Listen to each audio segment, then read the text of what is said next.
While you can certainly shoot with the C100 Mark II as is, I have found that there are a number of accessories that really do help me boost my quality of results with this 9-year-old camera. That's right, this camera is 9 years old as of the recording of this video, and the technology has advanced quite a bit in those 9 years. So this camera could use some major help to stay relevant these days. Obviously, there is no way to get 4K footage out of it, and sadly, I discovered that even true 10-bit is impossible. That said, in many other ways, you can achieve gorgeous industry standard results out of this camera, made all the easier with a good rig. So here's what I do. First off, the audio. I have a whole video on this comparing the audio out of the top handle to the audio with a lavalier and shotgun mic and how I set them up. So you can check that out, but that's a big way to boost the quality of this camera. Perhaps the most important way, unless you just record B-roll and stock footage. Next, I find that an external monitor helps me get better results in 2 ways. First off, it can punch into the image even more than the LCD screen can, and really help me nail my focus. I have a video on that up here. Nothing is worse than an image slightly out of focus, and I have found that the autofocus on this camera doesn't quite achieve perfect focus. The LCD screen is a bit small and soft to help me here, so I use an external monitor. Secondly, I can get false color, which really helps me get the best image exposure. All that to say, I do have a video on the monitor that I use, but I find it really helps me get better quality footage. Now, because I used the hot shoe on the top handle for my lavalier mic, I got a SmallRig cheese plate and SmallRig cold shoe set on eBay. The links are in the description below, to add a second shoe mount to the top handle. I also ordered a 1/4-inch hot shoe adapter from Amazon, but I have not been impressed with the quality of it. I'm going to put the SmallRig version in the description below, as I'm sure it is solid enough quality.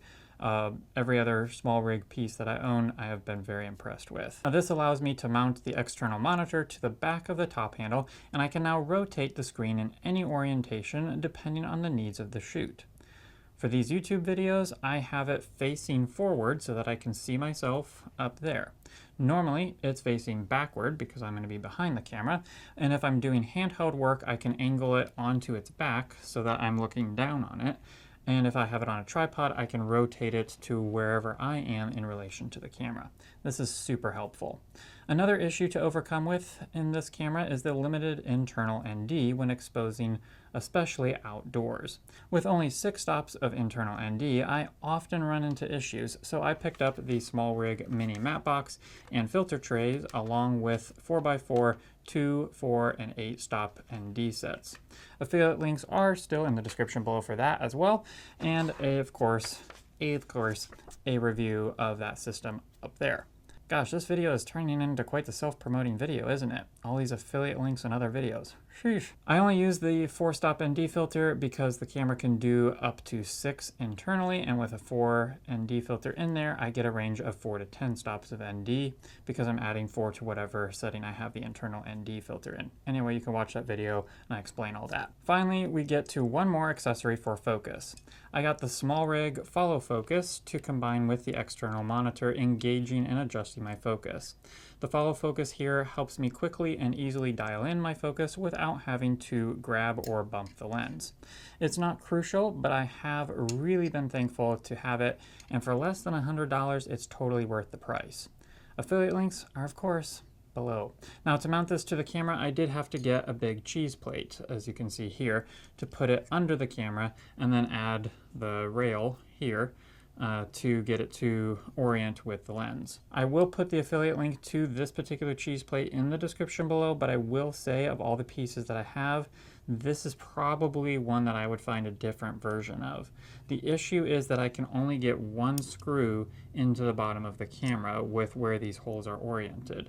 After a few hours of running around filming and changing focus, this screw will pivot and loosen and pull my focus wheel here away from the lens. So I recommend getting one that allows you to attach both threads onto the camera, as well as still giving you a place to mount the tripod shoe underneath, and then this follow focus adapter on top. This way you can easily go from handheld to on the tripod and get that focus in. Well, there you have it. That's my fully rigged out Canon C100 Mark II, and I get much better audio exposure and focus with this camera.